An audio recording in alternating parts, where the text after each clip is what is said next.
Assalamualaikum warahmatullahi wabarakatuh. Jumpa lagi di channel Dr. Lampu TV. Pada video kali ini kita akan coba membagikan video tutorial, yaitu cara servis lampu Philips.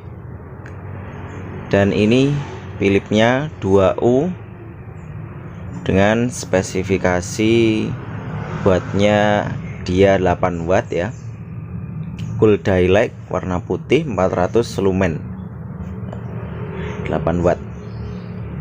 Oke, pertama-tama kita menggunakan anti konslet untuk tes nyala ya. Di sini kita cek pakai lampu yang masih normal, dia nyala. Kelebihan anti konslet ini, ketika dia konslet atau tidak sengaja tersentuh seperti ini, tidak ngejlek MCB dari rumah ya, tidak ngejlek sehingga aman. Nah, dan di sini kita cek dia mati, tidak menyala sama sekali, tapi ada sedikit cedis di bagian ininya. Biasanya kalau cedis dia sekring atau fuse di dalam lampu itu dia tidak putus. Dan di sini kita siapkan juga kepi yang sudah kita tipiskan ya, di bagian depan, samping, dan bagian pojoknya. Selanjutnya di sini akan kita gunakan kepinya ini untuk membuka casing lampu. Nah, cara membukanya ini, jempolan kita tekan ke arah kaca dan di bagian dratnya ini kita tahan seperti itu. Kemudian tinggal kita masukkan ujung pojok kepi ke dalam casing sambil kita tahan seperti itu. Biasanya sudah mudah kalau dia pinnya sudah terangkat. Nah, tinggal kita buka ke bagian sekeliling lampu dan sudah terbuka. Ini bagian-bagian komponen lampu ya, itu bagian starter, kemudian ini miller out. Starternya itu dia pakai 1000 volt ya, jika kamu ingin cari 1000 volt. Untuk 8 watt biasanya 2N ya. Kemudian di sana ada hitam, itu adalah transistor. Kemudian yang atas tadi warna ungu adalah elko. Nah, di sini kita cek di bagian bawahnya. Ini ada beberapa resistor, banyak ya. Nah, ini yang merah ini dia DB3 yang tipe SMD. Kemudian sebelahnya itu adalah kapasitor ukuran 22 nano 100 volt biasanya. Kalau yang saya tunjuk ini kapasitor ukuran 125 1000 volt. Nah, ini 120 ini 12 ohm. Ini adalah basisnya. Kemudian 1R0 atau 1 ohm ini adalah resistor emitor. Nah, biasanya ada satu pasang. Kemudian R430 itu adalah resistor divider. Jika resistor basis dan emitor ini dia tidak terbakar, biasanya transistornya ini dia dalam kondisi normal. Nah, di sini ada dioda, kemudian resistor pemantik ya, dan yang kotak itu adalah dioda bridge atau penyearah.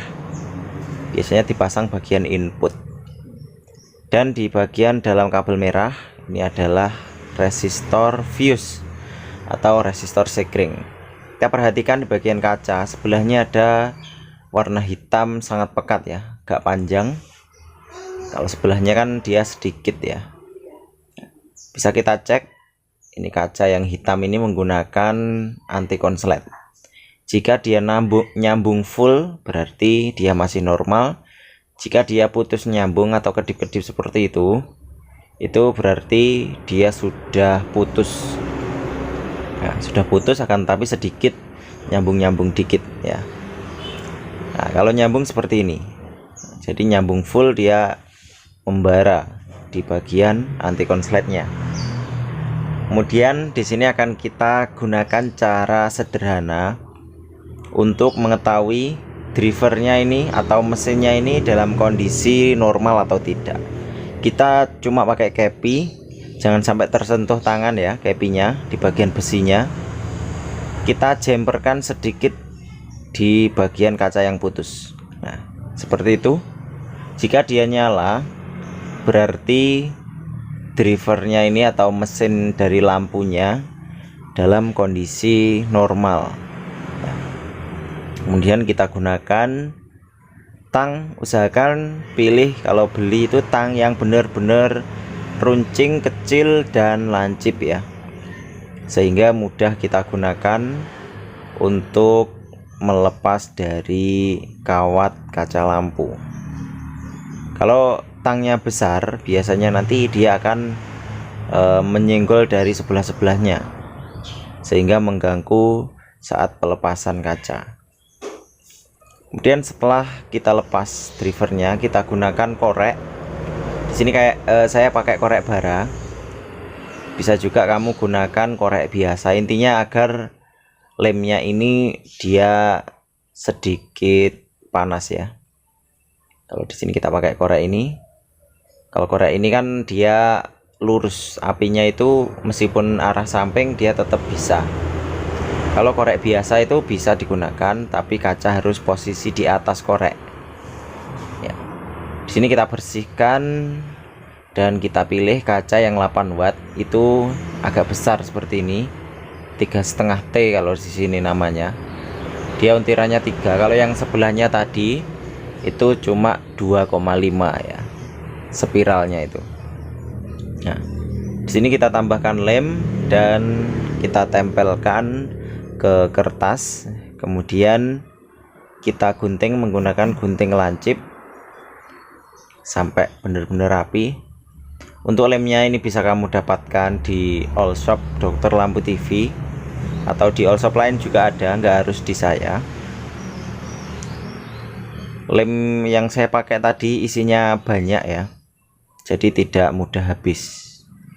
Dan untuk penyimpanan lem itu juga khusus, jangan sampai ditutup. Kalau saya biasanya nggak pernah saya tutup. Kalau ditutup biasanya dia malah cepet mengeras, isinya cepet mengental ya. Nah, di sini sudah kita pasang kacanya dan kita pelintir kawatnya sesuai pinnya ya, urutannya mulai dari kanan sampai kiri itu sesuai urutan ya. Jadi pinnya ada 4. Di kaca paling kanan kita sambungkan ke pin kawat paling kanan ya, seperti itu, jadi urut. Nah, kemudian kita buatkan space. Ini fungsinya agar kaca itu kawatnya tidak nyentuh ke bagian PCB ya. Kalau nyentuh kan dia nanti akan konslet, karena kawatnya ini adalah induktor. Nah, kita tes dan dia nyala normal, kemudian kita tutup casingnya.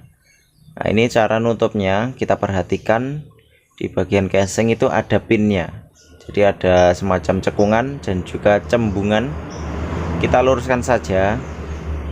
Kalau nggak lurus biasanya dia akan tidak rapat di bagian casingnya. Nah, sudah tertutup rapat dan selanjutnya kita tes. Sudah nyala bior ya. Ini biasanya kita narik jasa seperti ini 10.000 untuk penggantian dari kaca lampu. Mungkin bervariasi di setiap daerah. Nah, mungkin terima kasih, itu saja yang bisa kita sampaikan. Ada kurang lebihnya mohon maaf. Sekian, assalamualaikum warahmatullahi wabarakatuh. Jangan lupa klik suka dan subscribe dan juga komen. Terima kasih.